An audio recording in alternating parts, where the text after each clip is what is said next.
قامت على سنابكها فهم فيها تائهون حائرون جاهلون مفتونون في خير دار وشر جيران نومهم سهود وكهلهم دموع بأرض عالمها ملجم وجاهلها مكرم.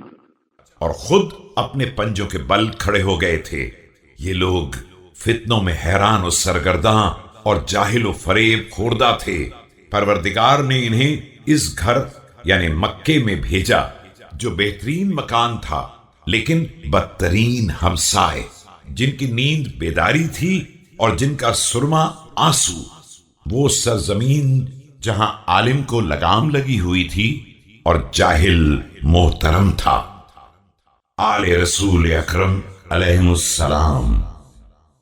هم موضع سره ولجأ أمره وعيبة علمه وموئل حكمه وكهوف كتبه وجبال دينه بهم أقام انحناء ظهره وأذهب ارتعاد فرائصه.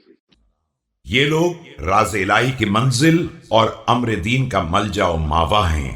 یہی علم خدا کے مرکز اور حکم خدا کی پناہ گاہ ہیں. کتابوں نے یہی پناہ لی ہے اور دین کے یہی کوہ گراں ہیں. انہی کے ذریعے پروردگار نے دین کی پشت کی کجی سیدھی کی ہے اور انہی کے ذریعے اس کے جوڑ بند کے راشے کا علاج کیا ہے.